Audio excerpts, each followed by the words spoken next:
I'm sorry. I keep saying this. I keep saying it out loud and then typing it like it means something. I am so sorry. Before I tell you this, I want you to know that I'm currently sleep deprived. I didn't sleep at all last night, and I'm trying to write all this down before I go and see someone. I'm not sure who this someone is going to be. Maybe a friend or my parents, a psychiatrist, I don't know. Hopefully, you will know what to do. I don't want to pile all of this on you. I just don't know what to do myself. I've thought about it and tried to come up with some kind of solution, or maybe a way to prove that I'm crazy and imagined all of this. I've been trying to figure out where I would put it, but again, I don't know. God, I don't even know why I'm writing this. Nobody is going to believe me, not in a place where all of you are familiar with this kind of stuff. I guess I should start by saying that I already suffer from insomnia. I tried listening to podcasts, white noise, and even whale noises. According to pretty much every article on insomnia that I can find, they're supposed to be the solution. Well, they're not the solution. If anything, they make it harder for me to sleep. So I tried podcasts, but the talking just distracts me from sleeping, and I end up paying attention to whatever is being said. White noise gives me headaches, and playing Netflix on low sentences me to night-long binges of reality TV shows. Nothing was working. I go on YouTube a lot. I watch videos before and after work and during meals, so it's pretty much my substitute for TV. It's pretty much like every other person my age, I guess. I watch a variety of things, whether that's movie reviews, cooking videos, or introspective video essays about everything from Sailor Moon to Gossip Girl. It was during my endless scrolling when I came across Rainy Day in Osaka, Japan. No talking. Curious, I clicked on it. I had always been curious about Japan. I have friends who want to move there purely for the food and the culture, and I take a Duolingo class. It seems like a beautiful country, and the video showed me exactly what it said in the title, a real-life perspective of walking through Osaka. After sitting through that one, I found myself clicking on more. There was night and day, nightlife, and rush hour. I got sucked in. I wanted to know the lives of everybody who walked past the camera, every glance, whether that was a man, woman, or child.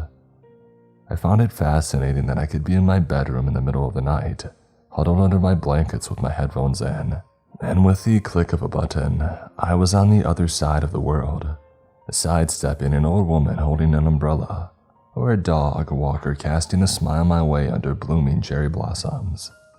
I admit, I got addicted, not just because they were fun and therapeutic to watch, but they also sent me to sleep. These videos were a blessing. Last night was the usual. I curled up in bed and set up my laptop on my cupboard. I wanted something different, so I typed in Japan and ASMR, and about a dozen videos popped up. Most of them were at 1 million views and were either vloggers or stream VODs, but one video caught my eye. It was right at the bottom and was sitting at just over 1,000 views. The thumbnail was a 1080p quality image of looming trees in darkness, swallowing up whatever was in the distance. I recognized the name in the title. Until then, I had been avoiding videos featuring the infamous Japanese forest. The videos that I've watched are either incredibly insensitive influencers trying to make a scare for content, or serious-looking docuseries following the history. This video looked like the usual. The title was in both Japanese and English. Walking through Aokigahara forest at night. No talking, 4D. And after hesitating for a moment, I decided to click on it and see what it was. The video, to my surprise, was almost 2.5 years old. It was uploaded on February 9th, 2020. It had 2 likes and the dislikes were hidden. I clicked play and watched for a while. The video started with a POV shot of a small apartment with cream walls and rustic furniture.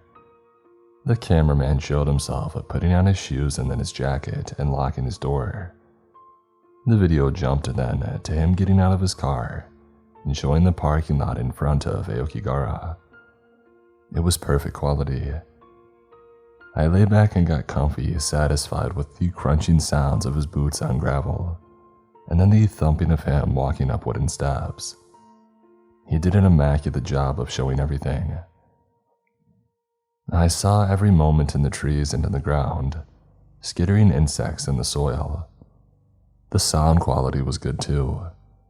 I was listening to the night, and the night sounded beautiful, so peaceful. As the POV trail began and the man's breathing grew heavy from walking, I started to drift to sleep, lulled by the soft crunch of his shoes through the terrain. The shot itself was well lit with a flashlight, illuminating an eerie pathway through tangled branches, which almost looked like they were coming out of the screen when he got close enough to one. At one point, I had to blink rapidly to make sure that he hadn't shoved the camera into a tree, because the maze of branches entangled, dancing in the dark. Aokigahara had always been at the pit of scary stories that my friends had told around a campfire, or legends and myths detailing supernatural goings-on, as well as the very real tragic incidents the forest has become infamous for. However, all I saw was beauty. I saw night in all of its vulnerability, allowing me access to every crevice of this tragically beautiful forest. At first, I couldn't fall asleep. I was sleeping initially, but I kept getting intrigued by the sudden snapping of branches and crunching growing louder, like there was someone behind the camera. When he reached a sign, zooming in on what looked like instructions detailed in hiragana and katakana, I heard something. It wasn't the man's shoes because he wasn't moving. Before I could really think about it though, he turned and continued on the trail. But he hadn't gone far before that same noise. Footsteps. They were in the trees, at least 3 sets of them. The guy didn't seem to notice and nothing else happened for a proportion of the video. I closed my eyes once again. For a while I was drifting in and out, occasionally slipping back to consciousness to see nothing had changed. I was getting used to the sound of the man's footsteps, before a voice. It came out of nowhere, and in the middle of the forest at night. Nobody else would be walking this trail. My interest was piqued.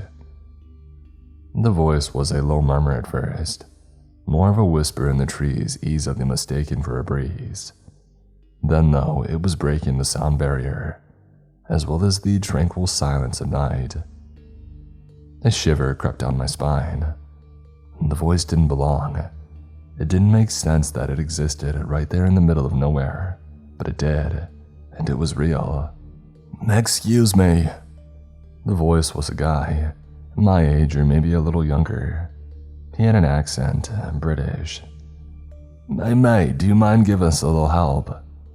His words lingered in my mind for far too long. Us. There were more of them. I stared at the screen and waited for someone to appear matching the voice, but there was nobody there. The cameraman didn't seem to notice and continued on the trail. "Hey, look, I don't speak a lot of Japanese and..." There was incoherent mumbling. "Oh, so it's my 3rd time here and I know I should be practically fluent by now, but I'm not." The voice seemed to be lost in the trees, in wanted branches and brush.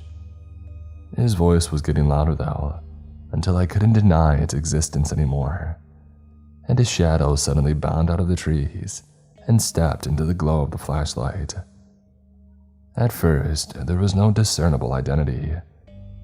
The camera focused on a face lit up in saturation, before slowly a person bled through the blur. It was a guy, just a guy. I don't know how to describe him.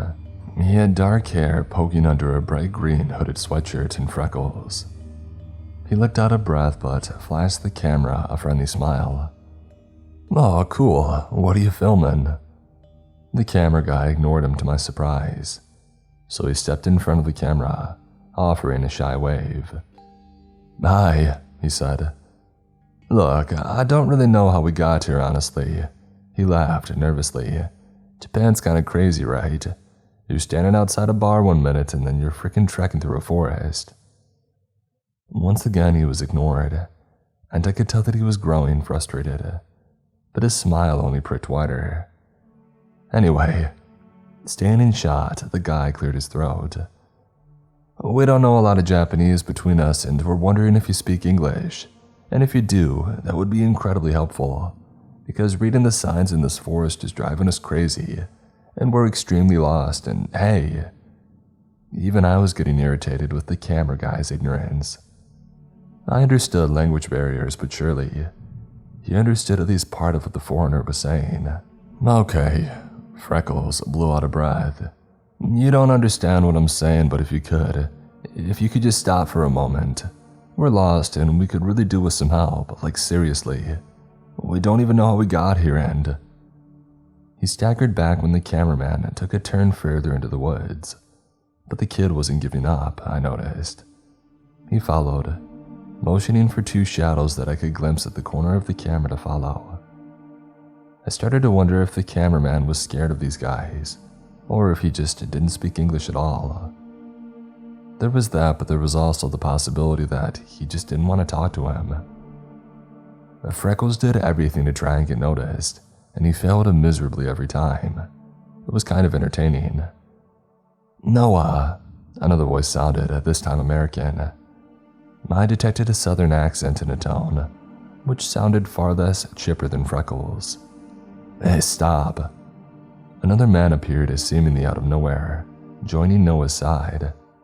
He was taller, a darker skin complexion, wearing a t-shirt with inappropriate art on the front. "He's not gonna help us," he said with gritted teeth. "Think about it. He's a guy just casually cruising a forest in the middle of the night, and we're random strangers. Of course he's going to be wary." The young man elbowed Noah. "Besides, we haven't tried my tactic yet." Noah rolled his eyes. In the exposure of the flashlight's glare, I counted 4 freckles on each cheek. "Ah, Jesus," he groaned. "You're gonna get us arrested." "So, isn't getting arrested better than being stuck in a cursed forest?" "It's not cursed." "And then why are we stuck, huh? I've seen the same tree 6 times." "That's an exaggeration." "You're an exaggeration." "Your mom's an exaggeration." Both of them scoffed and started laughing, and I found myself enjoying their stupid back and forth. As their back and forth continued, the two followed the cameraman, occasionally diving in front of the camera. "Okay, so," the guy with the weird art on his shirt joined the camera guy's side. "Do you have a phone?" He attempted broken Japanese, and his effort was pretty good, even if I couldn't understand what he was saying. I think he was asking if the guy had a phone or something that they could call for help with. He tried his best, but apparently it wasn't enough. At that point, I was used to the cameraman's response, complete ignorance. He kept walking, his breath labored. I noticed the man was heading deeper and deeper into the trees. I was sure that hikers usually turned around at some point, but this guy's destination was anyone's guess. A third guy came into view a little while later, when I noticed a dip in the ground, far rockier and harder to walk on. But he was more subdued and he kept to himself, only offering quiet laughs at Noah and his friend. The mood, however, grew progressively sour as their footsteps fell in sync with the cameraman. Every so often, Noah would start whistling, and then planting himself in front of the cameraman. I could tell by the crease in his expression and the scowl in his lips that he was through playing around. Looking closer and then pausing the video, I could almost mistake a look of feral desperation in his eyes. He really wanted out of there. "Mate," he said, for probably the 3rd time, "this is getting ridiculous." He choked out a laugh as the 3 of them followed the cameraman, their frenzied footsteps crunching through the earth. I mean, where are you even going? Hey, chill. The soft-spoken guy finally spoke in a murmur. Poor guy's probably trying to get away from us. Noah made a noise of protest, tripping over a branch. What does he expect? He hissed. He's completely ignoring us. And what, filming some YouTube video? Is making movies really that important for this guy? Come on, this is so stupid. The guy cursed when he fell back, regaining his balance at the last minute. He's like 50, he grumbled, falling in step with the other two. What does he even need it for? The three of them continued like that for a while. They argued for and against attempting to grab the guy's phone, but they ended up just following the cameraman, hoping that he would at some point acknowledge them. I understood that they were lost and needed help, but part of me was screaming at them to just turn around and attempt to figure it out themselves. This guy just did not care, and clearly was on a mission they had no business joining. I realized that when they stepped through a small clearing, following the camera guy, there was something hidden in the trees, and the closer that the camera got, I realized that I was staring at a small wooden cabin. It looked homemade and was dainty enough to be hidden in the trees, far away from the trail. When the cameraman stopped for a moment, surveying a door made of planks, the three guys seemed to come to an abrupt stop. In the eerie glow of the flashlight, a wave of emotion washed over Noah's expression, though I couldn't catch a single one. His eyes, which until then had been almost permanently rolling in frustration, as he spat sarcasm at the others, grew dark, hollow even. It was the kind of darkness I didn't know or understand. Not the darkness enveloping the forest and sky, more of an endless stretch of oblivion which was inescapable. But as fast as it had come, the hollowness had faded, and he shook his head. Noah pursed his lips and stepped back with a laugh. Nope, he said. Yeah, no, I'm not going in there. He walked over to the door and pulled off a cheap-looking sign which said, Home Sweet Home. Noah rolled his eyes. I'm not an idiot. This stuff in the middle of nowhere. He waved the sign. Yeah, this guy's definitely got skeletons in his closet. Agreed, the other friend muttered. His gaze was stuck to the door, his lips twitching. We should probably get going. The third quieter one didn't speak, and I could barely see him. Just a glimmer of dark hair and a baseball cap behind Noah. I watched him take several steps back, before gesturing to the others to follow. There's nothing here, he finally said stiffly. Another American. We should go. I could sense the panic in his voice. Now. Noah laughed. Well, duh, that's why we're going. Lighten up, would ya? The third guy sighed. I'll lighten up when we're far away from here. Noah saluted the cameraman. Hey, thanks for nothing, dude, you really helped. Good luck with your YouTube career. Could have just told us to screw off, but sure. The two of them fell in line with the third guy. What do you think he's doing out here? I don't know, definitely shady. The three of them disappeared into the trees, and all I heard was their back and forth and laughter, before a sharp breeze drowned them out completely. Now that he was alone, the cameraman headed into the cabin. It looked as cozy as a cabin in the middle of the woods could look. There was a threaded couch and a rug and a small closet where he kicked off his shoes and pulled off his jacket, throwing them inside. Before he shut the door, I caught something, and the taco that I had before bed crawled right back up my throat. Blinking rapidly, I paused the video, and then I leaned in and squinted so I was making sure what I was seeing was really there. It was, I mean. I looked at it from every angle. I paused and played the video until I was absolutely certain. Underneath all of the man's coats and hats and shoes was a sweater with some inappropriate art on it. I knew that it was the same one because the camera quality gave me that luxury. I noticed when he was wearing it, there was a slight tear at the bottom. I was staring at the exact same one, But that wasn't all. When I really looked, when I dragged the video forwards and backwards, I could see Converse caked in dirt, a baseball cap, and a bright green hoodie. When I sat back, the world swam around me. I could have turned it off. I could have shut my laptop, gotten under my blankets, and forced myself to sleep. But I didn't. I pressed play, and the cameraman headed into the tiny living area that he had made himself before kneeling on the ground, taking the camera with him. His fingers gripped at worn wooden planks and ripped them away, revealing a hole in the ground, and in that hole was plastic. I paused it again. The hole was filled with plastic bags. When I played it, however, and he started pulling them out, revealing what was really there, my heart sank into my gut and my mouth filled with something acidic, something strong enough to trigger my gag reflex. I was seeing expensive leather combined with iPhones and passports. The man surprised me by finally making a noise, a sharp squeak of hysterics, rolling off his tongue in panting guffaws. It was the sound of an animal before a meal, a ravenous growl, as he grabbed hold of the pile of belongings, dipping his fingers in them and pulling them out, his laughter growing more and more horrifying. There was a point when I closed my laptop and buried my head in my knees. It's not real, I kept thinking. It's not real, it's not real.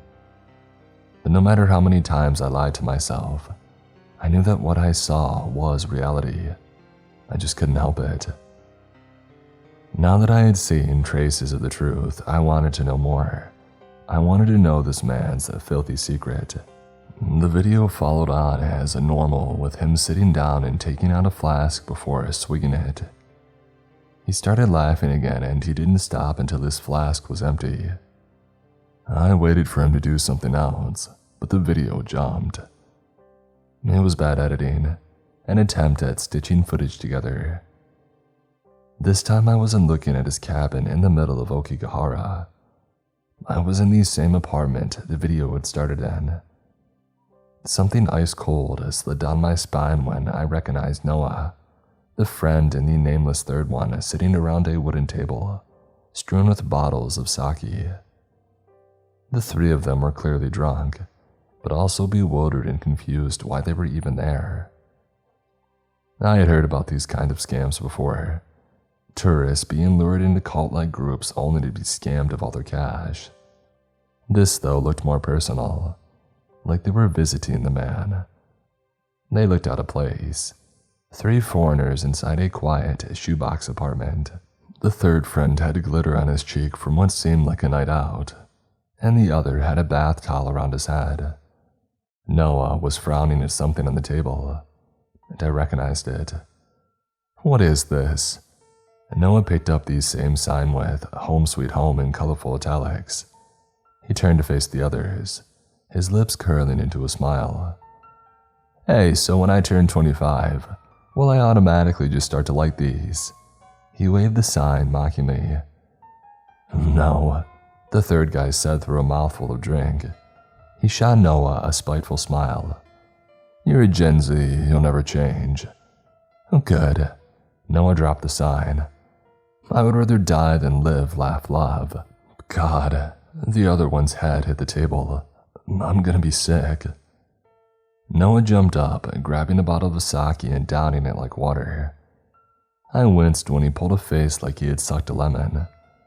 Hey, we're gonna get going, he announced, desperately trying not to slur his words. Are we? Yeah, if you want to get back to the hotel and not get murdered by a tour guide. The cameraman sat silently filming everything, and that only made me feel sicker. When the footage jumped forwards again, the living room had a lot of color to it. The sweater friend was lying on his stomach, a knife perforating his neck, a seemingly endless stream of scarlet pooling underneath him and dripping onto the floor. This is the part I didn't fully watch, well, because I couldn't. The act was showed in graphic detail, over and over again, like it was meant to be showed to someone, like this was someone's punishment. in flickering shots only differential from the amount of red on the couch and table. I saw Noah passed out on the sofa, his eyes opening, mouth widening, before the same knife was used on him and plunged into his stomach.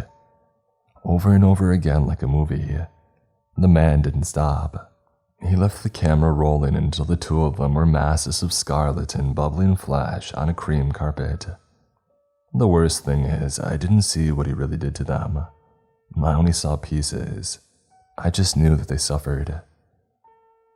I knew that what he had done was endless until they had begged to die.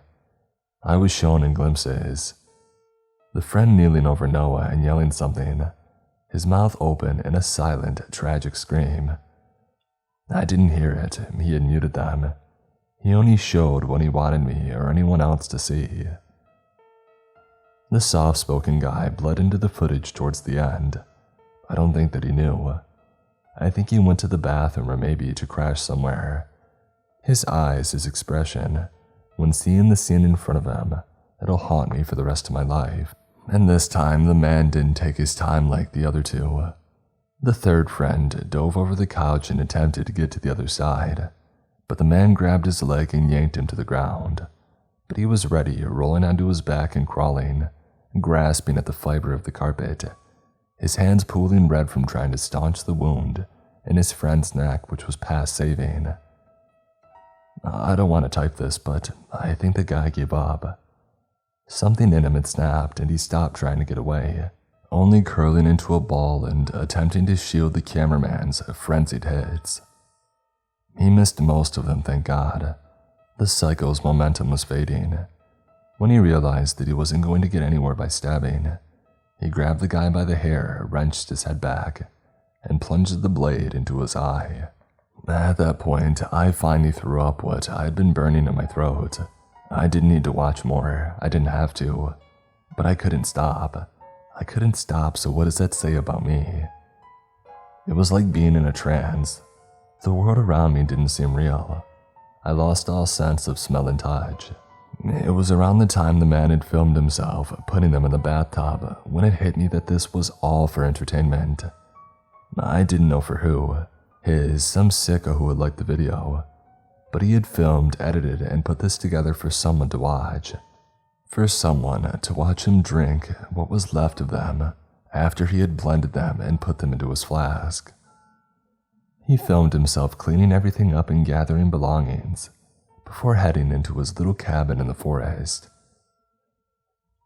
The man stopped at a tree before emptying the flask, and then he did it several more times, and the more that I watched, I could feel my brain starting to unravel, my body finally catching up to it. Finally, the man threw their clothes inside his closet and stuffed their phones and passports under the floorboards. He started laughing again, more and more hysterically like a cartoon. He walked out into broad daylight and inhaled and then exhaled, and I swore that I could hear voices. "Hey, excuse me, can you tell us where we are?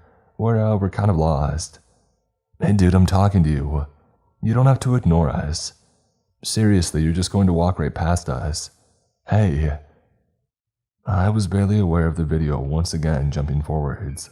It was raining, and the world was lit up in dull blues and vivid reds. The camera's POV was an alleyway filled with stores, crowds of people walking in groups or individually. The man stood under an umbrella. His attention was first in the ramen shop and then a girl walking past, clutching textbooks to her chest, before it flipped to a group of people laughing and joking, some of them holding bottles. He seemed to be waiting for something. When the crowd dispersed, I glimpsed a familiar bright green hoodie. Noah standing in the rain with his hood up, high-fiving a girl with blonde pigtails and a wide grin. The two of them were talking and they seemed close, his head on his shoulder. The girl said something which looked like, "I'll be right back," and wandered back into the bar. And Noah leaned against the wall and tipped his head back, frowning at the sky. I already knew what the man was going to do. He did it in 3 strides, planting himself in front of Noah. He said something in Japanese, but when Noah frowned in confusion, his gaze no doubt wandering for someone to help him, the man laughed heartily. Free drinks, he said, and then he said it repeatedly until the drunken Noah's eyes lit up with intrigue. Free drinks? The boy's expression pricked before the other two joined him. The second friend and the third one. They had no idea, I thought. The camera lingered on Noah's face, almost like a tease. He smiled, and the camera zoomed right into his mouth, like this had been the punchline all along. Whoa, who wouldn't want free drinks? After that, the video ended, followed by a text. World's Funniest Movies, Part 1.